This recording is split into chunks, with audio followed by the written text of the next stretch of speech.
तीर्थ महात्म। अग्निदेव कहते हैं, अब मैं सब तीर्थों का महात्म बताऊंगा जो भोग और मोक्ष प्रदान करने वाला है। जिसके हाथ, पैर और मन भलीभांति संयम में रहे तथा जिसमें विद्या, तपस्या और उत्तम कीर्ति हो, वही तीर्थ के पूर्ण फल का भागी होता है। जो प्रतिज्ञा छोड़ चुका है, नियमित भोजन करता है और इंद्रियों को काबू में रखता है, वो पाप रहित तीर्थयात्री सब यज्ञों का फल पाता है। जिसने कभी 3 रात तक उपवास नहीं किया, तीर्थों की यात्रा नहीं की और सुवर्ण एवं गौ का दान नहीं दिया, वो दरिद्र होता है। यज्ञ से जिस फल की प्राप्ति होती है, वही तीर्थ सेवन से भी मिलता है। ब्राह्मण, पुष्कर तीर्थ श्रेष्ठ तीर्थ है। वहां तीनों संध्याओं के समय 10,000 कोटि तीर्थों का निवास रहता है। पुष्कर में संपूर्ण देवताओं के साथ ब्रह्मा जी निवास करते हैं। सब कुछ चाहने वाले मुनि और देवता वहां स्नान करके सिद्धि प्राप्त कर चुके हैं। पुष्कर में देवताओं और पितरों की पूजा करने वाले मनुष्य अश्वमेघ यज्ञ का फल प्राप्त करके ब्रह्मलोक में जाते हैं। जो कार्तिक की पूर्णिमा को वहां अन्नदान करता है, वो शुद्ध चित्त होकर ब्रह्मलोक का भागी होता है। पुष्कर में जाना दुष्कर है। पुष्कर में तपस्या का सुयोग मिलना दुष्कर है। पुष्कर में दान का अवसर प्राप्त होना भी दुष्कर है और वहां निवास का सौभाग्य होना तो अत्यंत ही दुष्कर है। वहां निवास, जप और श्राद्ध करने से मनुष्य अपनी 100 पीढ़ियों का उद्धार करता है। वहीं जम्बू मार्ग तथा तंडुलिक आश्रम तीर्थ भी है। अब अन्य तीर्थों के विषय में सुनो। कण्वाश्रम, कोटि तीर्थ, नर्मदा और अर्बुद आबू उत्तम तीर्थ है। चर्मणवती, चंबल, सिंधु, सोमनाथ, प्रभास, सरस्वती समुद्र संगम तथा सागर भी श्रेष्ठ तीर्थ हैं। पिंडारक क्षेत्र, द्वारका और गोमती ये सब प्रकार की सिद्धि देने वाले तीर्थ हैं। भूमि तीर्थ, ब्रह्मतुंग तीर्थ और पंचनद, सतलज और आदि 5 नदियां भी उत्तम हैं। भीम तीर्थ, गिरीन्द्र तीर्थ, पापनाशिनी देविका तीर्थ, पवित्र विशंतर तीर्थ, कुरुक्षेत्र, नागोद्वेत, अनार्धन तथा कुमार कोटि तीर्थ ये सब कुछ देने वाले बताए गए हैं। मैं कुरुक्षेत्र जाऊंगा, कुरुक्षेत्र में निवास करूंगा। जो सदा ऐसा कहता है वो शुद्ध हो जाता है और उसे स्वर्गलोक की प्राप्ति होती है। वहां विष्णु आदि देवता रहते हैं। वहां निवास करने से मनुष्य श्रीहरि के धाम में जाता है। कुरुक्षेत्र में समीप ही सरस्वती बहती है। उसमें स्नान करने वाला मनुष्य ब्रह्मलोक का भागी होता है। कुरुक्षेत्र की धूलि भी परम गति की प्राप्ति कराती है। धर्म तीर्थ, सुवर्ण तीर्थ, परम उत्तम गंगा द्वार, हरिद्वार, पवित्र तीर्थ कनखल, भद्रकर्ण हल्द, गंगा सरस्वती संगम और ब्रह्मार्वत ये पाप नाशक तीर्थ है। भृगतृंग, कुब्जाम्र तथा गंगोद्वेग ये भी पापों को दूर करने वाले हैं। वाराणसी, काशी सर्वोत्तम तीर्थ है। उसे श्रेष्ठ अविमुक्त क्षेत्र भी कहते हैं। कपाल मोचन तीर्थ भी उत्तम है। प्रयाग तो सब तीर्थों का राजा ही है।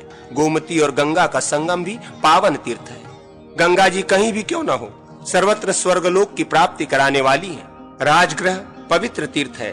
शालिग्राम तीर्थ पापों का नाश करने वाला है। बटेश, वामन तथा काली का संगम तीर्थ भी उत्तम है।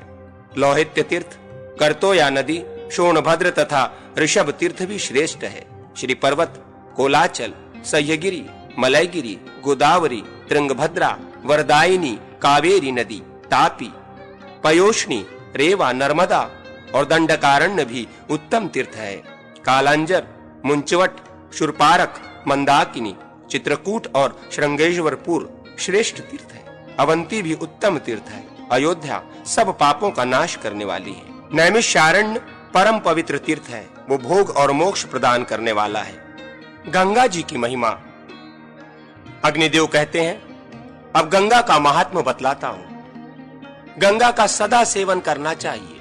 वो भोग और मोक्ष प्रदान करने वाली है। जिनके बीच से गंगा बहती है वे सभी देश श्रेष्ठ तथा पावन है। उत्तम गति की खोज करने वाले प्राणियों के लिए गंगा ही सर्वोत्तम गति है। गंगा का सेवन करने पर वो माता और पिता दोनों के कुलों का उद्धार करती है। 1000 चांद्रायण व्रत की अपेक्षा गंगा जी के जल का पीना उत्तम है। 1 मास गंगा जी का सेवन करने वाला मनुष्य सब यज्ञों का फल पाता है। गंगा देवी सब पापों को दूर करने वाली तथा स्वर्गलोक देने वाली है। गंगा के जल में जब तक हड्डी पड़ी रहती है तब तक वो जीव स्वर्ग में निवास करता है। अंधे आदि भी गंगा जी का सेवन करके देवताओं के समान हो जाते हैं। गंगा तीर्थ से निकली हुई मिट्टी धारण करने वाला मनुष्य सूर्य के समान पापों का नाशक होता है।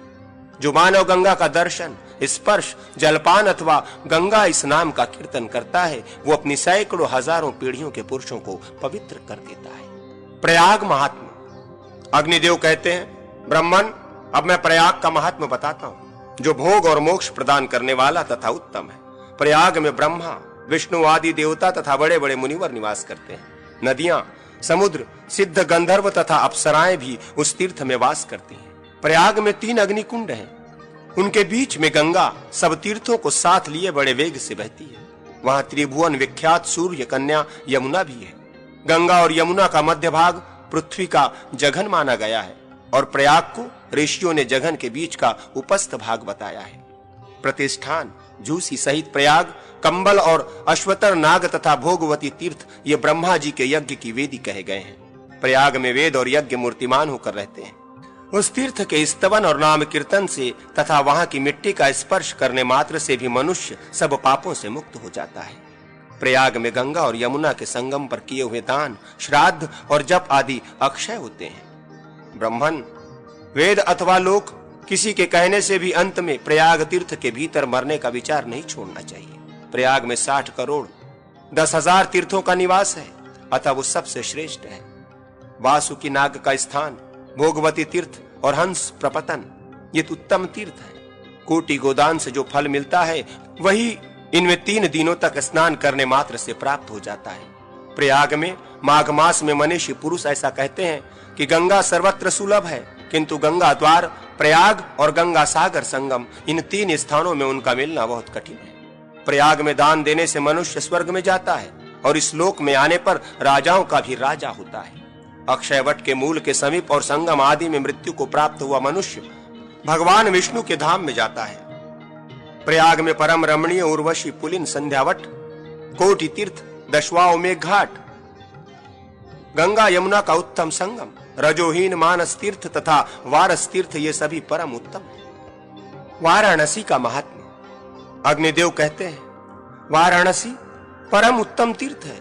जो वहां श्री हरि का नाम लेते हुए निवास करते हैं उन सबको वो भोग और मोक्ष प्रदान करता है। महादेव जी ने पार्वती से उसका महात्मा इस प्रकार बतलाया है। महादेव जी बोले, गौरी, इस क्षेत्र को मैंने कभी मुक्त नहीं किया, सदा ही वहां निवास किया, इसलिए वो अविमुक्त कहलाता है। अविमुक्त क्षेत्र में किया हुआ जप, तप, होम और दान अक्षय होता है। पत्थर से दोनों पैर तोड़कर बैठ रहे परंतु काशी कभी न छोड़े। हरिश्चंद्र, आम्रात केश्वर, जपेश्वर, श्री पर्वत, महालय, भृगु, चंडेश्वर और केदार तीर्थ ये 8 अविमुक्त क्षेत्र में परम गोपनीय तीर्थ है। मेरा अविमुक्त क्षेत्र सब गोपियों में भी परम गोपनीय है। वो 2 योजन लंबा और आधा योजन चौड़ा है। वर्णा और नासी, असी इन 2 नदियों के बीच में वाराणसी पुरी है। इसमें स्नान, जप, होम, मृत्यु, देव पूजन, श्राद्ध, दान और निवास जो कुछ भी होता है वो सब भोग एवं मोक्ष प्रदान करता है। नर्मदा महात्म्य। अग्निदेव कहते हैं, अब मैं नर्मदा आदि का महात्म्य बताऊंगा। नर्मदा श्रेष्ठ तीर्थ है। गंगा का जल स्पर्श करने पर मनुष्य को तत्काल पवित्र करता है, किंतु नर्मदा का जल दर्शन मात्र से ही पवित्र कर देता है। नर्मदा तीर्थ 100 योजन लंबा और 200 योजन चौड़ा है। अमरकंटक पर्वत के चारों ओर नर्मदा संबंधी 60 करोड़ 60,000 तीर्थ हैं। कावेरी संगम तीर्थ बहुत पवित्र है। अब श्री पर्वत का वर्णन सुनो। एक समय गौरी ने श्री देवी का रूप धारण करके भारी तपस्या की। इससे प्रसन्न होकर श्री हरि ने उन्हें वरदान देते हुए कहा, देवी, तुम्हें आध्यात्म ज्ञान प्राप्त होगा और तुम्हारा ये पर्वत श्री पर्वत के नाम से विख्यात होगा। इसके चारों ओर 100 योजन तक का स्थान अत्यंत पवित्र होगा। यहाँ किया हुआ दान, तप, जप तथा श्राद्ध सब अक्षय होता है। ये उत्तम तीर्थ सब कुछ देने वाला है। यहाँ की मृत्यु शिवलोक की प्राप्ति कराने वाली है। इस पर्वत पर भगवान शिव सदा पार्वती देवी के साथ क्रीड़ा करते हैं तथा हिरण्यकश्यपु यहीं तपस्या करके अत्यंत बलवान हुआ था। मुनियों ने भी यहाँ तपस्या से सिद्धि प्राप्त की है। गया महात्मा। अग्निदेव कहते हैं, अब मैं गया के महात्मा का वर्णन करूंगा। गया श्रेष्ठ तीर्थों में सर्वोत्तम है। एक समय की बात है, गय नामक असुर ने बड़ी भारी तपस्या आरंभ की। उससे देवता संतप्त हो उठे और उन्होंने क्षीरसागर शाही भगवान विष्णु के समीप जाकर कहा, भगवान, आप गयासुर से हमारी रक्षा कीजिए। तथास्तु कहकर श्रीहरि गयासुर के पास गए और उससे बोले, कोई वर मांगो। दैत्य बोला, भगवान, मैं सब तीर्थों से अधिक पवित्र हो जाऊं। भगवान ने कहा, ऐसा ही होगा। यूं कहकर भगवान चले गए। फिर तो सभी मनुष्य उस दैत्य का दर्शन करके भगवान के समीप जा पहुंचे। पृथ्वी सूनी हो गई। स्वर्गवासी देवता और ब्रह्मा आदि प्रधान देवता श्रीहरि के निकट जाकर बोले, देव, श्रीहरि पृथ्वी और स्वर्ग सूने हो गए। दैत्य के दर्शन मात्र से सब लोग आपके धाम में चले गए हैं। ये सुनकर श्रीहरि ने ब्रह्मा जी से कहा, तुम संपूर्ण देवताओं के साथ गयासुर के पास जाओ और यज्ञ भूमि बनाने के लिए उसका शरीर मांगो। भगवान का यह आदेश सुनकर देवताओं सहित ब्रह्मा जी गयासुर के समीप जाकर उससे बोले, दैत्य प्रवर, मैं तुम्हारे द्वार पर अतिथि होकर आया हूं और तुम्हारे पावन शरीर को यज्ञ के लिए मांग रहा हूं। तथास्तु कहकर गयासुर धरती पर लेट गया। ब्रह्मा जी ने उसके मस्तक पर यज्ञ आरंभ किया। जब पूर्णाहुति का समय आया तब गयासुर का शरीर चंचल हो उठा। ये देख प्रभु ब्रह्मा जी ने पुनः भगवान विष्णु से कहा, देव, गयासुर पूर्णाहुति के समय विचलित हो रहा है। तब श्री विष्णु ने धर्म को बुलाकर कहा, तुम इस असुर के शरीर पर देवमय शिला रख दो और संपूर्ण देवता उस शिला पर बैठ जाएं। देवताओं के साथ मेरी गदाधर मूर्ति भी इस पर विराजमान होगी। ये सुनकर धर्म ने देवमयी विशाल शिला उस दैत्य के शरीर पर रख दी। शिला का परिचय इस प्रकार है। धर्म से उनकी पत्नी धर्मवती के गर्भ से एक कन्या उत्पन्न हुई थी जिसका नाम धर्मव्रता था। वो बड़ी तपस्विनी थी। ब्रह्मा के पुत्र महर्षि मरीचि ने उसके साथ विवाह किया। जैसे भगवान विष्णु श्री लक्ष्मी जी के साथ और भगवान शिव श्री पार्वती जी के साथ विहार करते हैं, उसी प्रकार महर्षि मरीचि धर्मव्रता के साथ रमण करने लगे। एक दिन की बात है, महर्षि जंगल से कुशा और पुष्प आदि ले आकर बहुत थक गए थे। उन्होंने भोजन करके धर्मव्रता से कहा, प्रिय, मेरे पैर दबाओ। बहुत अच्छा कहकर प्रिया धर्मव्रता थके मांदे मुनि के चरण दबाने लगी। मुनि सो गए। इतने में ही वहां ब्रह्मा जी आ गए। धर्मव्रता ने सोचा, मैं ब्रह्मा जी का पूजन करूं या अभी मुनि की चरण सेवा में नहीं लगी रहूं। ब्रह्मा जी गुरु के भी गुरु हैं, मेरे पति के भी पूज्य हैं, अतः इनका पूजन करना ही उचित है। ऐसा विचार कर वो पूजन सामग्रियों से ब्रह्मा जी की पूजा में लग गई। नींद टूटने पर जब मरीचि मुनि ने धर्मव्रता को अपने समीप नहीं देखा, तब आज्ञा उल्लंघन के अपराध से उसे शाप देते हुए कहा, तो शिला हो जाएगी। ये सुनकर धर्मव्रता कुपित हो उनसे बोली, मुने, चरण सेवा छोड़कर मैंने आपके पूज्य पिता की पूजा की है, अतः मैं सर्वथा निर्दोष हूं। ऐसी दशा में भी आपने मुझे शाप दे दिया है, अतः आपको भी भगवान शिव से शाप की प्राप्ति होगी। यूं कहकर धर्मव्रता ने शाप को पृथक रख दिया और स्वयं अग्नि में प्रवेश करके वो हजारों वर्षों तक कठोर तपस्या में संलग्न रही। इससे प्रसन्न होकर श्री विष्णु आदि देवताओं ने कहा, वर मांगो। धर्मव्रता देवताओं से बोली, आप लोग मेरे शाप को दूर कर दें। देवताओं ने कहा, शुभे, महर्षि मरीचि का दिया हुआ शाप अन्यथा नहीं होगा। तुम देवताओं के चरण चिन्ह से अंकित परम पवित्र शिला हो जाओगी। गयासुर के शरीर को स्थिर रखने के लिए तुम्हें शिला का स्वरूप धारण करना होगा।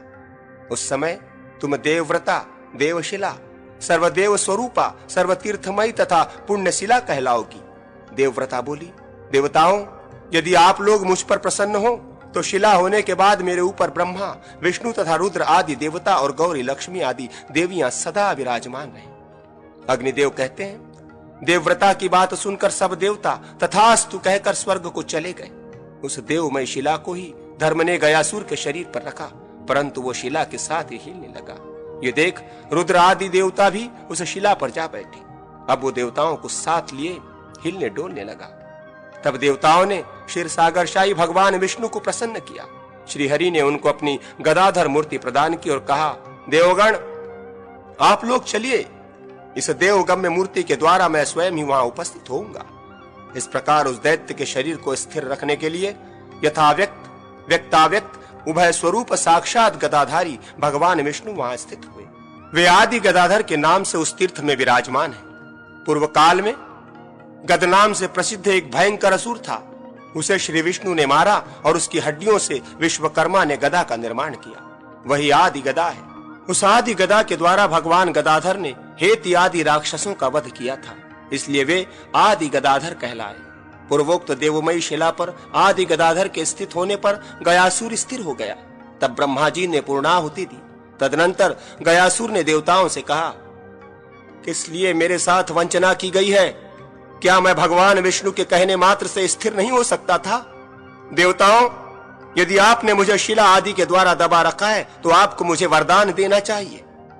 देवता बोले, दैत्य प्रवर, तीर्थ निर्माण के लिए हमने तुम्हारे शरीर को स्थिर किया है, अतः ये तुम्हारा क्षेत्र भगवान विष्णु, शिव तथा ब्रह्मा जी का निवास स्थान होगा। सब तीर्थों से बढ़कर इसकी प्रसिद्धि होगी तथा पितर आदि के लिए ये क्षेत्र ब्रह्मलोक प्रदान करने वाला होगा। यूं कहकर सब देवता वहीं रहने लगे। देवियों और तीर्थ आदि ने भी उसे अपना निवास स्थान बनाया। ब्रह्मा जी ने यज्ञ पूर्ण करके उस समय ऋत्विजों को दक्षिणाएं दी। 5 कोस का गया क्षेत्र और 55 गांव अर्पित किए गए। यही नहीं, उन्होंने सोने के अनेक पर्वत बनाकर दिए, दूध और मधु की धारा बहाने वाली नदियां समर्पित की, दही और घी के सरोवर प्रदान किए, अन्न आदि के बहुत से पहाड़, कामधेनु गाय, कल्प वृक्ष तथा सोने चांदी के घर भी दिए। भगवान ब्रह्मा ने ये सब वस्तुएं देते समय ब्राह्मणों से कहा, विप्रवरों, अब तुम मेरी अपेक्षा अल्प शक्ति रखने वाले अन्य व्यक्तियों से कभी याचना न करना। यूं कहकर उन्होंने वे सब वस्तुएं उन्हें अर्पित कर दी। तत्पश्चात धर्म ने यज्ञ किया। उस यज्ञ में लोभवश धन आदि का दान लेकर जब वे ब्राह्मण पुनः गया में स्थित हुए, तब ब्रह्मा जी ने उन्हें शाप दिया, अब तुम लोग विद्याविहीन और लोभी हो जाओगे। इन नदियों में अब दूध आदि का अभाव हो जाएगा और ये सुवर्ण शैल भी पत्थर मात्र रह जाएंगे। तब ब्राह्मणों ने ब्रह्मा जी से कहा, भगवान, आपके शाप से हमारा सब कुछ नष्ट हो गया, अब हमारी जीविका के लिए कृपा कीजिए। ये सुनकर वे ब्राह्मणों से बोले, अब इस तीर्थ से ही तुम्हारी जीविका चलेगी। जब तक सूर्य और चंद्रमा रहेंगे तब तक इसी वृत्ति से तुम जीवन निर्वाह करोगे। जो लोग गया तीर्थ में आएंगे वे तुम्हारी पूजा करेंगे। जो हव्य, कव्य, धन और श्राद्ध आदि के द्वारा तुम्हारा सत्कार करेंगे, उनकी 100 पीढ़ियों के पितर नरक से स्वर्ग में चले जाएंगे और स्वर्ग में ही रहने वाले पितर परम पद को प्राप्त होंगे। महाराज गय ने भी उस क्षेत्र में बहुत अन्न और दक्षिणा से संपन्न यज्ञ किया था। उन्हीं के नाम से गयापुरी की प्रसिद्धि हुई। पांडवों ने भी गया में आकर श्री हरि की आराधना की थी। गया यात्रा की विधि। अग्निदेव कहते हैं, यदि मनुष्य गया जाने को उद्यत हो तो विधि पूर्वक श्राद्ध करके तीर्थ यात्री का वेश धारण कर अपने गांव की परिक्रमा कर ले, फिर प्रतिदिन पैदल यात्रा करता रहे, मन और इंद्रियों को वश में रखे, किसी से कुछ न दान ले। गया जाने के लिए घर से चलते ही पग पग पर पितरों के लिए स्वर्ग में जाने की सीढ़ी बनने लगती है। यदि पुत्र पितरों का श्राद्ध करने के लिए गया चला जाए तो उससे होने वाले पुण्य के सामने ब्रह्म ज्ञान की क्या कीमत है। गौओं की संकट से छुड़ाने के लिए प्राण देने पर भी क्या उतना पुण्य होना संभव है? फिर तो कुरुक्षेत्र में निवास करने की भी क्या आवश्यकता है। पुत्र को गया में पहुंचा हुआ देखकर पितरों के यहाँ उत्सव होने लगता है। वे कहते हैं, क्या ये हमारे पैरों से भी जल का स्पर्श करके हमारे तर्पण के लिए नहीं देगा? ब्रह्म ज्ञान, गया में किया हुआ श्राद्ध, गौशाला में मरण और कुरुक्षेत्र में निवास, ये मनुष्यों की मुक्ति के 4 साधन हैं। नरक के भय से डरे हुए पितर पुत्र की अभिलाषा रखते हैं। वे सोचते हैं जो पुत्र गया में जाएगा वो हमारा उद्धार कर देगा। मुंडन और उपवास, ये सब तीर्थों के लिए साधारण विधि है। गया में तीर्थ में काल आदि का कोई नियम नहीं है। वहां प्रतिदिन पिंडदान देना चाहिए। जो वहां 3 पक्ष 1.5 मास निवास करता है वो 7 पीढ़ी तक के पितरों को पवित्र कर देता है। अष्टका तिथियों में, आभ्योदिक कार्यों में तथा पिता आदि की क्षयाह तिथि को भी वहां गया में माता के लिए पृथक श्राद्ध करने का विधान है। अन्य तीर्थों में स्त्री का श्राद्ध उसके पति के साथ ही होता है। गया में पिता आदि के क्रम से नवदेवताक तथा 12 देवता तक श्राद्ध करना आवश्यक है। पहले दिन उत्तरमानस तीर्थ में स्नान करें। परम पवित्र उत्तरमानस तीर्थ में किया हुआ स्नान आयु और आरोग्य की वृद्धि, संपूर्ण पाप राशियों का विनाश तथा मोक्ष की सिद्धि करने वाला है। अतः वहां अवश्य स्नान करें। स्नान के बाद पहले देवता और पितर आदि का तर्पण करके श्राद्ध करता पुरुष पितरों को पिंडदान दे। तर्पण के समय ये भावना करे कि मैं स्वर्ग, अंतरिक्ष और भूमि पर रहने वाले संपूर्ण देवताओं को तृप्त करता हूँ। अंतरिक्ष तथा भूमि के देवता आदि एवं पिता माता का आदि का तर्पण करें। फिर इस प्रकार कहें, पिता, पितामह और प्रपितामह, माता, पितामही और प्रपितामही तथा मातामह, प्रमातामह और वृद्धम प्रमातामह, इन सबको तथा अन्य पितरों को भी उनके उद्धार के लिए मैं पिंड देता हूँ। सोम, मंगल, बुध स्वरूप तथा बृहस्पति, शुक्र, शनैश्वर, राहु और केतु रूप भगवान सूर्य को प्रणाम है। उत्तर मानस तीर्थ में स्नान करने वाला पुरुष अपने समस्त कुल का उद्धार कर देता है। सूर्य देव को नमस्कार करके मनुष्य मौन भाव से दक्षिण मानस तीर्थ को जाए और ये भावना करे, मैं पितरों की तृप्ति के लिए दक्षिण मानस तीर्थ में स्नान करता हूँ। मैं गया में इसी उद्देश्य से आया हूँ, मेरे संपूर्ण पितर स्वर्गलोक को चले जाएं। तदनंतर श्राद्ध और पिंडदान करके भगवान सूर्य को प्रणाम करते हुए इस प्रकार कहे, सबका भरण पोषण करने वाले भगवान भानु को नमस्कार है। प्रभो, आप मेरे अभ्युदय के समय साधक हूं, मैं आपका ध्यान करता हूं। आप मेरे संपूर्ण पितरों को भोग और मोक्ष देने वाले हूं। कव्याट, अनल, सोम, यम, यरमा, अग्निश्वात, बहिर्श्वत तथा आजप्य नाम वाले महाभाग पितृ देवता यहाँ पदार्पण करें। आप लोगों के द्वारा सुरक्षित जो मेरे माता पिता, मातामह आदि पितर हैं, उनको पिंडदान करने के उद्देश्य से मैं इस गया तीर्थ में आया हूं। मुंड पृष्ठ के उत्तर भाग में देवताओं और ऋषियों से पूजित जो कनखल नामक तीर्थ है, वो तीनों लोकों में विख्यात है। सिद्ध पुरुषों के लिए जिनकी जीभ लपलपाती रहती है, उस तीर्थ की प्रतिदिन रक्षा करते हैं। वहां स्नान करके मनुष्य इस भूतल पर सुखपूर्वक क्रीड़ा करते हैं और अंत में स्वर्गलोक को जाते हैं। तत्पश्चात महानदी में स्थित परम उत्तम फल्गु तीर्थ पर जाएं। ये नाग, जनार्दन, कूप, वट और उत्तर मानस से भी उत्कृष्ट है। इसे गया का शिरोभाग कहा गया है। गया शिर को ही फल्गु तीर्थ कहते हैं।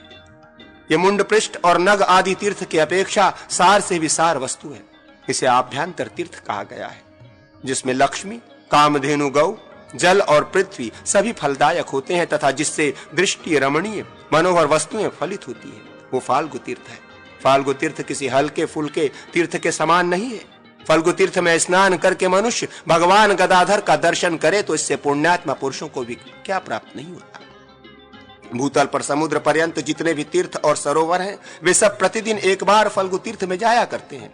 जो तीर्थराज फल्गु तीर्थ में श्रद्धा के समान स्नान करता है, उसका वो स्नान पितरों को ब्रह्मलोक की प्राप्ति कराने वाला तथा अपने लिए भोग और मोक्ष की सिद्धि करने वाला होता है। श्राद्ध करता पुरुष स्नान के पश्चात भगवान ब्रह्मा जी को प्रणाम करे।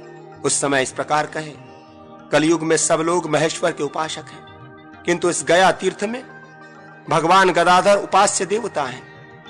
वहां लिंग स्वरूप ब्रह्मा जी का निवास है। उन्हीं महेश्वर को मैं नमस्कार करता हूं। भगवान गदाधर, वासुदेव, बलराम, संकर्षण, प्रद्युम्न, अनिरुद्ध, नारायण, ब्रह्मा, विष्णु, नरसिंह तथा वराह आदि को मैं प्रणाम करता हूं।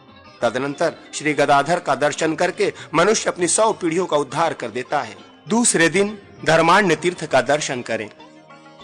वहां मतंग मुनि के श्रेष्ठ आश्रम में मतंग वापी के जल में स्नान करके श्राद्ध करता पुरुष पिंडदान करें। वहां मतंगेश्वर एवं सुसिद्धेश्वर को मस्तक झुकाकर इस प्रकार कहे, संपूर्ण देवता प्रमाण भूत होकर रहें, समस्त लोकपाल साक्षी हों, मैंने इस मतंग तीर्थ में आकर पितरों का उद्धार कर दिया। तत्पश्चात ब्रह्म तीर्थ नामक कूप में स्नान, तर्पण और श्राद्ध आदि करें। उस कूप और यूप के मध्य भाग में किया हुआ श्राद्ध 100 पीढ़ियों का उद्धार करने वाला है। वहां धर्मात्मा पुरुष महाबोधि वृक्ष को नमस्कार करके स्वर्गलोक का भागी होता है। तीसरे दिन नियम एवं व्रत का पालन करने वाला पुरुष ब्रह्म सरोवर नामक तीर्थ में स्नान करे। उस समय इस प्रकार प्रार्थना करे, मैं ब्रह्मर्षियों द्वारा सेवित ब्रह्म सरोवर तीर्थ में पितरों को ब्रह्मलोक की प्राप्ति कराने के लिए स्नान करता हूँ। श्राद्ध करता पुरुष तर्पण करके पिंडदान दे, फिर वृक्ष को सींचे। जो वाजपेय यज्ञ का फल पाना चाहता हो, वो ब्रह्मा जी द्वारा स्थापित यूप की प्रदक्षिणा करे। उस तीर्थ में एक मुनि रहते थे। वे जल का घड़ा और कुश का अग्रभाग हाथ में लिए आम के पेड़ की जड़ में पानी देते थे। इससे आम भी सींचे गए और पितरों की भी तृप्ति हुई। इस प्रकार एक ही क्रिया 2 प्रयोजन सिद्ध करने वाली हो गई। ब्रह्मा जी को नमस्कार करके मनुष्य अपनी 100 पीढ़ियों का उद्धार कर देता है। चौथे दिन फल्गुनी तीर्थ में स्नान करके देवता आदि का तर्पण करे। फिर गया शीर्ष में श्राद्ध और पिंडदान करे। गया का क्षेत्र 5 कोस का है। उसमें 1 कोस केवल गया शीर्ष है। उसमें पिंडदान करके मनुष्य अपनी 100 पीढ़ियों का उद्धार कर सकता है। परम बुद्धिमान महादेव जी ने मुंड पृष्ठ में अपना पैर रखा है। मुंड पृष्ठ में ही गयासुर का साक्षात सिर है, अतएव उसे गया शिर कहते हैं। जहां साक्षात गया शीर्ष है, वही फल्गु तीर्थ का आश्रय है। फल्गु अमृत की धारा बहाती है। वहां पितरों के उपदेश से किया हुआ दान अक्षय होता है। दशवाश्वमेघ तीर्थ में स्नान तथा ब्रह्मा जी का दर्शन करके महादेव जी के चरण रुद्रपाद का स्पर्श करने पर मनुष्य पुनः इस लोक में जन्म नहीं लेता। गया शीर्ष में शमी के पत्ते बराबर पिंड देने से भी नरकों में पड़े हुए पितर स्वर्ग को चले जाते हैं और स्वर्गवासी पितरों को मोक्ष की प्राप्ति होती है। वहां खीर, आटा, सत्तू, चरु और चावल से पिंडदान करें। तिल मिश्रित गेहूं से भी रुद्रपाद में पिंडदान करके मनुष्य अपनी 100 पीढ़ियों का उद्धार कर सकता है। इसी प्रकार विष्णुपदी में भी श्राद्ध और पिंडदान करने वाला पुरुष पितृ ऋण से छुटकारा पाता है और पिता आदि ऊपर की 100 पीढ़ियों तथा अपने को भी तार देता है। ब्रह्मपद में श्राद्ध करने वाला मानव अपने पितरों को ब्रह्मलोक में पहुंचाता है। दक्षिणाग्नि, गार्हपत्य अग्नि तथा आहवनीय अग्नि के स्थान में श्राद्ध करने वाला पुरुष यज्ञ फल का भागी होता है। आवस्थ्याग्नि, चंद्रमा, सूर्य, गणेश, अगस्त और कार्तिकेय के स्थान में श्राद्ध करने वाला मनुष्य अपने कुल का उद्धार कर देता है। मनुष्य सूर्य के रथ को नमस्कार करके कर्णादित्य को मस्तक झुकावे, कनेश्वर के पद को प्रणाम करके गया केदार तीर्थ को नमस्कार करे। इससे मनुष्य सब पापों से छुटकारा पाकर अपने पितरों को ब्रह्मलोक में पहुंचा देता है। विशाल भी गया शीर्ष में पिंडदान करने से पुत्रवान हुआ। कहते हैं विशाला नगरी में एक विशाल नाम से प्रसिद्ध राजपुत्र थे। उन्होंने ब्राह्मणों से पूछा, मुझे पुत्र आदि की उत्पत्ति किस प्रकार होगी? ये सुनकर ब्राह्मणों ने विशाल से कहा, गया में पिंडदान करने से तुम्हें सब कुछ प्राप्त होगा। तब विशाल ने भी गया शीर्ष में पितरों को पिंडदान दिखा। उस समय आकाश में उन्हें 3 पुरुष दिखाई दिए जो क्रमशः श्वेत, लाल और काले थे। विशाल ने उनसे पूछा, आप लोग कौन हैं? उनमें से एक श्वेत वर्ण वाले पुरुष ने विशाल से कहा, मैं तुम्हारा पिता हूं, मेरा वर्ण श्वेत है। मैं अपने शुभ कर्म से इंद्रलोक में गया था। बेटा, ये लाल रंग वाले मेरे पिता और काले रंग वाले मेरे पितामह हैं। ये नरक में पड़े थे, तुमने हम सबको मुक्त कर दिया। तुम्हारे पिंडदान से हम लोग ब्रह्मलोक में जा रहे हैं।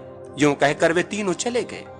विशाल को पुत्र पौत्र आदि की प्राप्ति हुई। उन्होंने राज्य भोग कर मृत्यु के पश्चात भगवान श्री हरि को प्राप्त कर लिया। एक प्रेतों का राजा था जो अन्य प्रेतों के साथ बहुत पीड़ित रहता था। उसने एक दिन एक वणिक से अपनी मुक्ति के लिए इस प्रकार कहा, भाई, हमारे द्वारा एक ही पुण्य हुआ था जिसका फल यहां भोगते हैं। पूर्व काल में एक बार श्रवण नक्षत्र और द्वादशी तिथि का योग आने पर हमने अन्न और जल सहित कुंभदान किया था।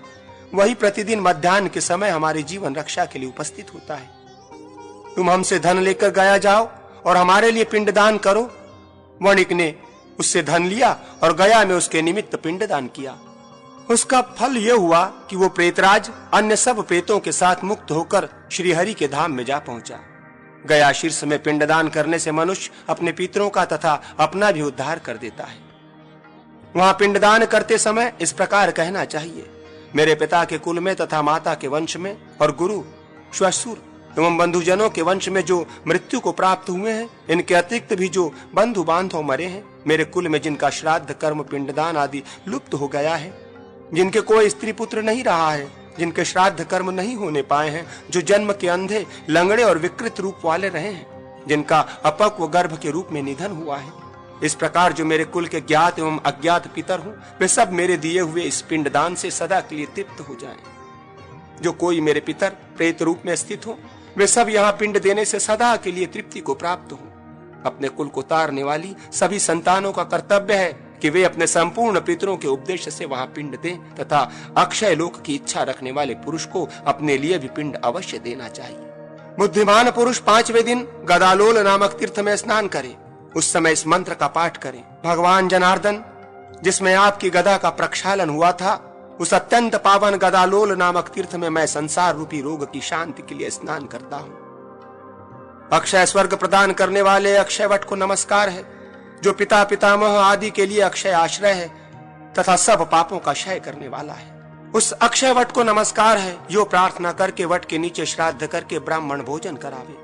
वहां एक ब्राह्मण को भोजन कराने से कोटि ब्राह्मणों को भोजन कराने का पुण्य होता है। फिर यदि बहुत से ब्राह्मणों को भोजन कराया जाए तब तो उसके पुण्य का क्या कहना है। वहां पितरों के उपदेश से जो कुछ दिया जाता है वो अक्षय होता है। पितर उसी पुत्र से अपने को पुत्रवान मानते हैं, जो गया में जाकर उनके लिए अन्नदान करता है। वट को तथा वटेश्वर को नमस्कार करके अपने प्रपितामह का पूजन करें। ऐसा करने वाला पुरुष अक्षय लोक में जाता है और अपनी 100 पीढ़ियों का उद्धार कर देता है। क्रम से हो या बिना क्रम से गया की यात्रा महान फल देने वाली होती है। गया में श्राद्ध की विधि। अग्निदेव कहते हैं, गायत्री मंत्र से ही महानदी में स्नान करके संध्योपासना करें। प्रातः काल गायत्री के सम्मुख किया हुआ श्राद्ध और पिंड दान अक्षय होता है। सूर्योदय के समय तथा मध्याह्न काल में स्नान करके गीत और वाद्य के द्वारा सावित्री देवी की उपासना करें। फिर उन्हीं के सम्मुख संध्या करके नदी के तट पर पिंडदान करें। तदनंतर अगस्त पद में पिंडदान करें। फिर योनि द्वार ब्रह्म योनि में प्रवेश करके निकले। इससे वो फिर माता की योनि में नहीं प्रवेश करता, पुनर्जन्म से मुक्त हो जाता है। तत्पश्चात काकशिला पर बलि देकर कुमार कार्तिकेय को प्रणाम करें। इसके बाद स्वर्ग द्वार, सोमकुंड और वायु तीर्थ में पिंडदान करें। फिर आकाश गंगा और कपिला के तट पर पिंड दें। वहां कपिलेश्वर शिव को प्रणाम करके रुक्मुणी कुंड पर पिंडदान करें। कोटि तीर्थ में भगवान कोटेश्वर को नमस्कार करके मनुष्य अमोध पद, गदालोल, वानरक एवं गो प्रचार तीर्थ में पिंडदान दें। वैतरणी में गौ को नमस्कार एवं दान करके मनुष्य अपने 21 पीढ़ियों का उद्धार कर देता है। वैतरणी के तट पर श्राद्ध एवं पिंडदान करें। उसके बाद क्रौंचपाद में पिंड दें। तृतीया तिथि को विशाला, निश्चिरा, ऋणमोक्ष तथा पाप मोक्ष तीर्थ में भी पिंडदान करें। भस्म कुंड में भस्म से स्नान करने वाला पुरुष पाप से मुक्त हो जाता है। वहां भगवान जनार्दन को प्रणाम करें और इस प्रकार प्रार्थना करें, जनार्दन, ये पिंड मैंने आपके हाथ में समर्पित किया है। परलोक में जाने पर यह मुझे अक्षय रूप से प्राप्त हो। गया में साक्षात भगवान विष्णु ही पितृदेव के रूप में स्थापित है।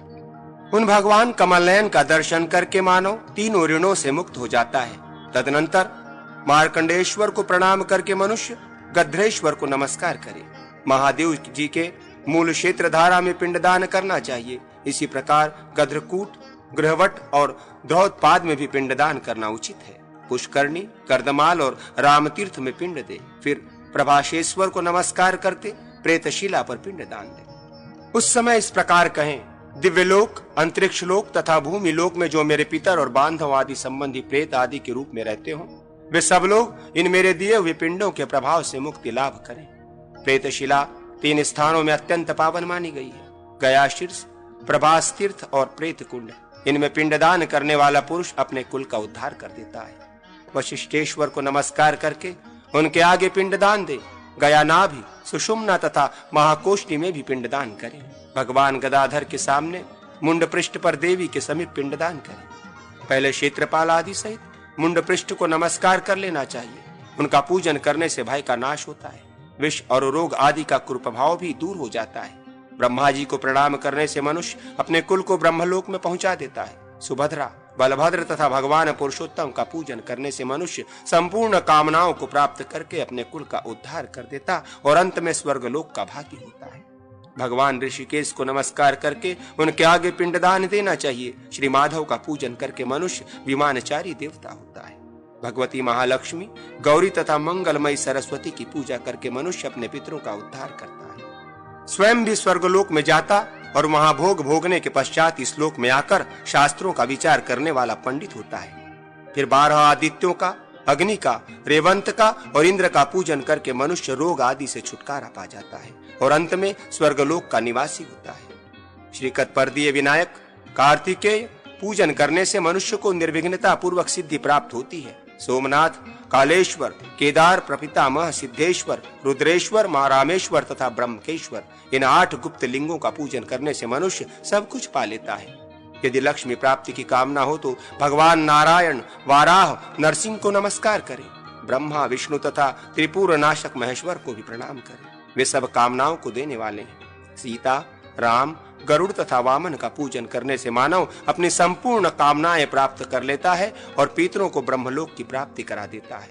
देवताओं सहित भगवान श्री गादी गदाधर का पूजन करने से मनुष्य तीनों ऋणों से मुक्त होकर अपने संपूर्ण कुल को तार देता है। प्रेतशिला देव रूपा होने से परम पवित्र है। गया में वो शिला देवमयी है। गया में ऐसा कोई स्थान नहीं है जहाँ तीर्थ न हो। गया में जिसके नाम से भी पिंड दिया जाता है उसे वो सनातन ब्रह्म में प्रतिष्ठित कर देता है।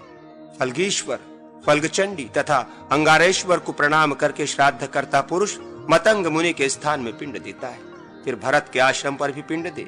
इसी प्रकार हंस तीर्थ और कोटि तीर्थ में भी करना चाहिए। जहाँ पांडुशिला नद है वहां अग्निधारा तथा मधुसर्वा तीर्थ में पिंडदान करे। तत्पश्चात इंद्रेश्वर, किलकिलेश्वर तथा वृद्धि विनायक को प्रणाम करे। तदनंतर धेनुकारण्य में पिंडदान करे। धेनु पद में गौ को नमस्कार करे। इससे वो अपने संपूर्ण पितरों का उद्धार कर देता है। फिर सरस्वती तीर्थ में जाकर पिंड दे। सायंकाल संध्योपासना करके सरस्वती देवी को प्रणाम करे। ऐसा करने वाला पुरुष तीनों काल की संध्योपासना में तत्पर वेद वेदांगों का पारंगत विद्वान ब्राह्मण होता है। गया की परिक्रमा करके वहां के ब्राह्मणों का पूजन करने से गया तीर्थ में किया हुआ अन्नदान आदि संपूर्ण पुण्य अक्षय होता है। भगवान गदाधर की स्तुति करके इस प्रकार प्रार्थना करें। जो आदि देवता गदा धारण करने वाले, गया के निवासी तथा पितर आदि को सद्गति देने वाले हैं, उन योगदाता भगवान गदाधर को मैं धर्म, अर्थ, काम और मोक्ष की प्राप्ति के लिए प्रणाम करता हूँ। वे देह, इंद्रिय, मन, बुद्धि, प्राण और अहंकार से शून्य है। नित्य, शुद्ध, बुद्ध, मुक्त, दैत्य शून्य और देवता और दानवों से वंदित है। देवताओं और देवियों के समुदाय तथा सदा उनकी सेवा में उपस्थित रहते हैं। मैं उन्हें प्रणाम करता हूँ। वे कली के कल्पश, पाप और काल की पीड़ा का नाश करने वाले हैं। उनके कंठ में वनमाला सुशोभित होती है। संपूर्ण लोकपालों का भी उन्हीं के द्वारा पालन होता है। वे सबके कुलों का उद्धार करने में मन लगाते हैं। व्यक्त और अव्यक्त सब में अपने को स्वरूप विभक्त करके स्थित होते हुए भी वे वास्तव में अविभक्त आत्मा ही हैं। अपने स्वरूप में ही उनकी स्थिति है। वे अत्यंत स्थिर और सारभूत है तथा भयंकर पापों का भी मर्दन करने वाले हैं। मैं उनके चरणों में मस्तक झुकाता हूँ। देव भगवान गदाधर, मैं पितरों का श्राद्ध करने के निमित्त गया में आया हूँ। आप यहाँ मेरे साक्षी होइए। आज मैं तीनों ऋणों से मुक्त हो गया। ब्रह्मा और शंकर आदि देवता मेरे लिए साक्षी बने। मैं गया में आकर अपने पितरों का उद्धार कर दिया। श्राद्ध आदि में गया के इस महात्मा का पाठ करने से मनुष्य ब्रह्मलोक का भागी होता है। गया में पितरों का श्राद्ध अक्षय होता है। वो अक्षय ब्रह्मलोक देने वाला है।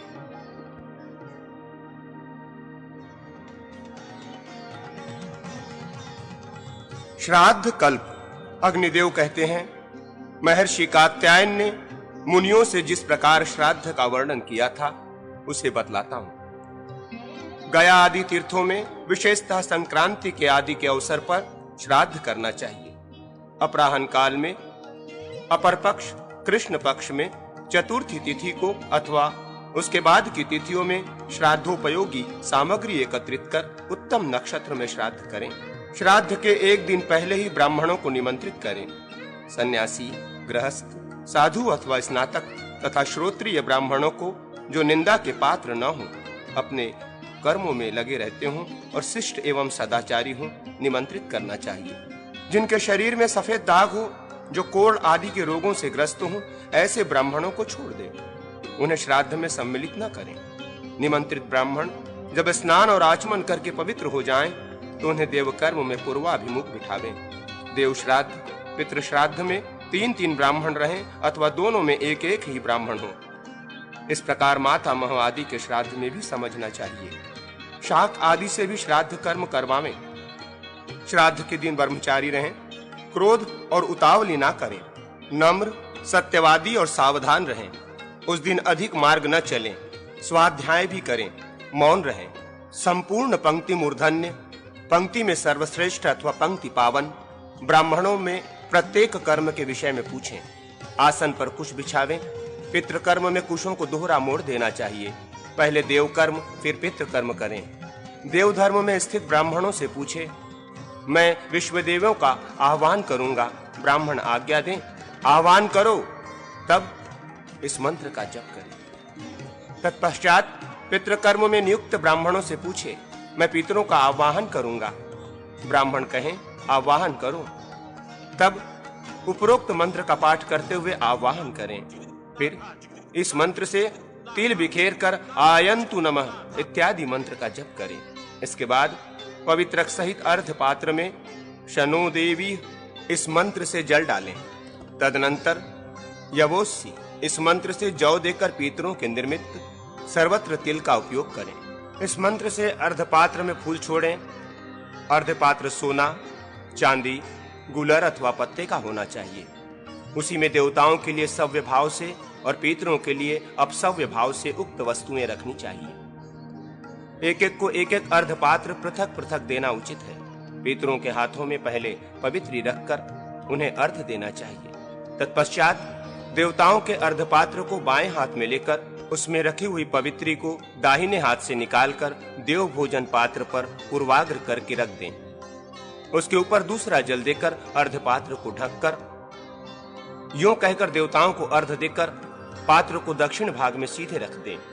इसी प्रकार पिता आदि के लिए भी अर्घ दें। उसका संकल्प इस प्रकार है। इसी तरह पितामह आदि को भी दें। फिर सब अर्घ का अवशेष पहले पात्र में डाल दें, अर्थात प्रपितामह के अर्घ में जो जल आदि हो उसे पितामह के पात्र में डाल दें। इसके बाद वो सब पिता के अर्घ पात्र में रख दें। पिता के अर्घ पात्र को पितामह के अर्घ पात्र के ऊपर रखें। फिर उस दोनों को प्रपितामह के अर्घ पात्र के ऊपर रख दें। तत्पश्चात तीनों को पिता के आसन के वाम भाग में पितृभ्य स्नानमसी ऐसा कहकर उलट दें। तदनंतर वहां देवताओं और पितरों के लिए गंध, पुष्प, धूप, दीप तथा वस्त्र आदि का दान किया जाता है। उसके बाद श्राद्धकर्ता पुरुष पात्र में धृतयुक्त अन्न निकालकर ब्राह्मणों से पूछें, मैं अग्नि में इस अन्न का हवन करूंगा। ब्राह्मण आज्ञा दें, करो। तब सानिग्न पुरुष तो अग्नि में हवन करे और निर्निग्न पुरुष पवित्र युक्त पितर के हाथ अथवा जल में मंत्र से आहुति दें। पहली आहुति अग्नेय कव्यवाहनाय स्वाहा कहकर दें। दूसरी आहुति सोमाय पितृमते स्वाहा इस मंत्र से दें। दूसरे विद्वानों का मत है कि यम एवं अंगिरा के उपदेश से आहुति दें। हवन से शेष बचे हुए अन्न में से क्रमशः देवताओं और पितरों के पात्रों में परोसे और पात्र को हाथ से ढक दें। उस समय निम्नांकित मंत्र का जप करें। उपरोक्त मंत्र पढ़कर अंत में ब्राह्मण के अंगूठे का स्पर्श करावें। यवोस्सी यवनास्मद द्वेषो यवयाराति इस मंत्र से जौ छीटें और पितरों के पात्रों पर अपहर्ता असुरा रक्षासी वेदिशत इस मंत्र से तिल छींटकर संकल्प पूर्वक अन्न अर्पण करें। तदनंतर जुष्ध्वम आप लोग अन्न ग्रहण करें ऐसा कहकर गायत्री मंत्र आदि का जप करें। उपरोक्त मंत्र का भी जप करें। पितरों को तृप्त जानकर पात्र में अन्न बिखेरें।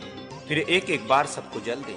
पूर्ववत सव्य भाव से गायत्री जप करके मधुवाता इस ऋचा का जप करें। इसके बाद ब्राह्मणों से पूछें, आप लोग तृप्त हो गए? ब्राह्मण कहें, हाँ हम तृप्त हो गए। तदनंतर शेष अन्न को ब्राह्मणों की आज्ञा लेकर एक में मिला दें और पिंड बनाने के लिए पात्र से बाहर निकालें और पितरों के उच्छिष्ट अन्न के पास ही अवनेजन करके कुशों पर संकल्प पूर्वक 3 पिंड दान करें।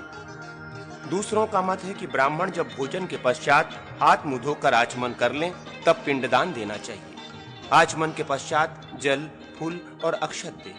फिर अक्षोयदक देकर मनुष्य आशीर्वाद की प्रार्थना करें। ओम अघोराः पीतरः सन्तु मेरे पीतर सौम्य हो ऐसा कहकर जल गिरावें। फिर प्रार्थना करें, हमारा गोत्र सदा ही बढ़ता रहे, हमारे दाता भी निरंतर अभ्युदयशील हो, वेदों की पठन पाठन प्रणाली बढ़े, संतानों की भी वृद्धि हो, हमारी श्रद्धा में कमी न आवे, हमारे पास देने योग्य बहुत सामान संचित रहे, हमारे यहाँ अन्न भी अधिक हो, हम अतिथियों को प्राप्त करते रहें, अर्थात हमारे घर पर अतिथियों का शुभागमन होता रहे, हमारे पास मांगने वाले आवें किंतु हम किसी से ना मांगे। फिर स्वधा वाचन के लिए पिंडों पर पवित्रक सहित कुश बिछावें और ब्राह्मणों से पूछें, मैं स्वधा वाचन कराऊंगा। ब्राह्मण आज्ञा दें, स्वधा वाचन कराओ। तब श्राद्ध करता पुरुष इस प्रकार कहे, ब्राह्मणों आप लोग मेरे पिता, पितामह और प्रपितामह के लिए स्वधा वाचन करें। ब्राह्मण कहें, अस्तु स्वधा। तदनंतर उपरोक्त मंत्र से कुशों पर दुग्ध मिश्रित जल की दक्षिणाग्र धारा गिरावें। फिर सव्य होकर देवार्ध पात्र को हिला दें और पितरों के अर्धपात्र को उत्तान करके देव श्राद्ध तथा पितृ श्राद्ध की प्रतिष्ठा के लिए यथाशक्ति क्रमशः सुवर्ण और रजत की दक्षिणा दें। इसके बाद विष्णे देवाः प्रियंताम ऐसा कहकर देवताओं का विसर्जन करें और उपरोक्त मंत्र से पिता आदि का विसर्जन करें। तत्पश्चात सव्य भाव से देवताभ्यस्य इत्यादि पढ़कर भगवान का स्मरण करें। फिर अब सव्य भाव से रक्षादीप को बुझा दें। उसके बाद सव्य भाव से भगवान से प्रार्थना करें। तदनंतर आ मा वाजस्य इत्यादि मंत्र पढ़कर ब्राह्मण के पीछे पीछे जाएं और ब्राह्मण की परिक्रमा करके अपने घर में जाएं। प्रत्येक मास की अमावस्या को इसी प्रकार पार्वण श्राद्ध करना चाहिए। अब मैं एकोदिष्ट श्राद्ध का वर्णन करूंगा। ये श्राद्ध पूर्ववत ही करें। इसमें इतनी ही विशेषता है कि एक पवित्रक, एक ही अर्ध और एक ही पिंड देना चाहिए। इसमें आवाहन, अग्निकरण और विश्वदेव पूजन नहीं होता। जहां तृप्ति पूछनी हो वहां स्वदीतम ऐसा प्रश्न करें। ब्राह्मण उत्तर दें, स्वदीतम उपतिष्ठाम कहकर अर्पण करें। अक्षोदयक भी दें। विसर्जन के समय अभिरत्याम का उच्चारण करें। ब्राह्मण कहे, अभिरताः स्मः, शेष सभी बातें पूर्ववत करनी चाहिए। अब सपिंडीकरण का वर्णन करूंगा। ये वर्ष के अंत में और मध्य में भी होता है। इसमें पितरों के लिए 3 पात्र होते हैं और प्रेत के लिए 1 पात्र अलग होता है। चारों अर्ध पात्रों में पवित्री, तिल, फूल, चंदन और जल डालकर भर दिया जाता है। फिर उन्हीं से श्राद्धकर्ता पुरुष अर्ध देता है।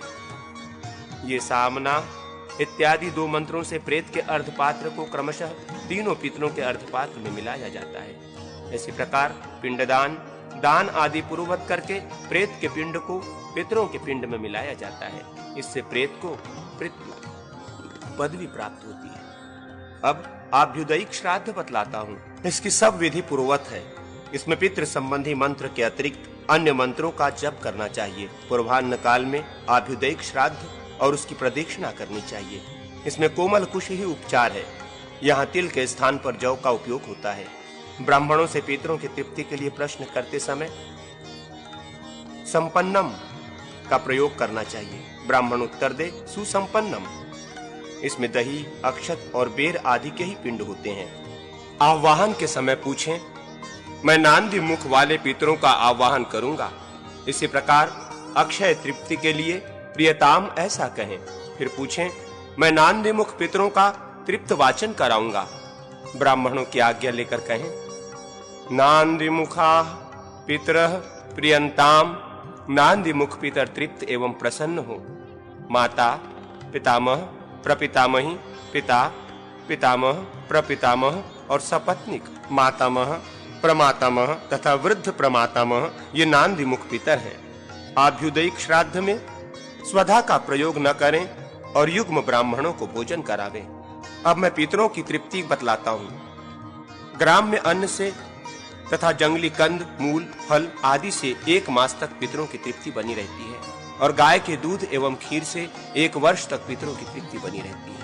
तथा वर्षा ऋतु में त्रयोदशी को विशेषतः मघा नक्षत्र में किया हुआ श्राद्ध अक्षय होता है। मंत्र का पाठ करने वाला अग्निहोत्री, शाखा का अध्ययन करने वाला, 6 अंगों का विद्वान, त्रिनाचिकेत, त्रिमधु, धर्मद्रोण का पाठ करने वाला, त्रिसुपर्ण तथा वृहत साम का ज्ञाता ये ब्राह्मण पंक्ति पावन, पंक्ति को पवित्र करने वाले माने गए हैं। अब काम्य श्राद्ध कल्प का वर्णन करूंगा। प्रतिपदा को श्राद्ध करने से बहुत धन प्राप्त होता है। द्वितीया को श्राद्ध करने से श्रेष्ठ स्त्री मिलती है। चतुर्थी को किया हुआ श्राद्ध धर्म और काम को देने वाला है। पुत्र की इच्छा वाला पुरुष पंचमी को श्राद्ध करे।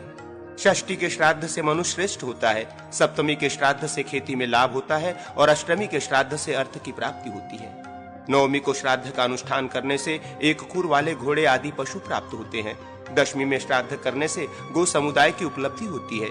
एकादशी के श्राद्ध से परिवार और द्वादशी के श्राद्ध से धन धान्य बढ़ता है। त्रयोदशी को श्राद्ध करने से अपनी जाति में श्रेष्ठता प्राप्त होती है। चतुर्दशी को उसी का श्राद्ध किया जाता है जिसका शस्त्र द्वारा वध हुआ हो। अमावस्या को संपूर्ण मृत व्यक्तियों के लिए श्राद्ध करने का विधान है। जो दर्शान देश के वन में 7 व्याघ्र थे, वे कालांजर गिरी पर मृग हुए, शरद्वीप में चक्रवाक हुए तथा मानस सरोवर में हंस हुए। वे ही अब कुरुक्षेत्र में वेदों के पारंगत विद्वान ब्राह्मण हुए हैं। अब उन्होंने दूर तक का मार्ग तय कर लिया है। तुम लोग उनसे बहुत पीछे रहकर कष्ट पा रहे हो। श्राद्ध आदि के अवसर पर इसका पाठ करने से श्राद्ध पूर्ण एवं ब्रह्मलोक देने वाला होता है। यदि पितामह जीवित हो तो पुत्र आदि अपने पिता का तथा पितामह के पिता का और उनके भी पिता का श्राद्ध करें। यदि प्रपितामह जीवित हों तो पिता, पितामह एवं वृद्ध प्रपितामह का श्राद्ध करें। इसी प्रकार माता आदि तथा मातामह आदि के श्राद्ध में भी करना चाहिए। जो इस श्राद्ध कल्प का पाठ करता है उसे श्राद्ध करने का फल मिलता है। उत्तम तीर्थ में युगादि और मनमादि तिथि में किया हुआ श्राद्ध अक्षय होता है। आश्विन शुक्ला नवमी, कार्तिक के द्वादशी, माघ तथा भाद्रपद की तृतीया, फाल्गुन की अमावास्या, पौष शुक्ला एकादशी, आषाढ़ की दशमी, माघ मास की सप्तमी, श्रावण कृष्ण पक्ष में की अष्टमी। आषाढ़, कार्तिक, फाल्गुन तथा ज्येष्ठ की पूर्णिमा, ये तिथियां स्वयंभू आदि मनु से संबंध रखने वाली हैं। इनके आदि भाग में किया हुआ श्राद्ध अक्षय होता है। गया, प्रयाग, गंगा, कुरुक्षेत्र, नर्मदा, श्री पर्वत, प्रभास, शालग्राम तीर्थ, गंडकी, काशी, गोदावरी तथा श्री पुरुषोत्तम क्षेत्र आदि तीर्थों में श्राद्ध उत्तम होता है।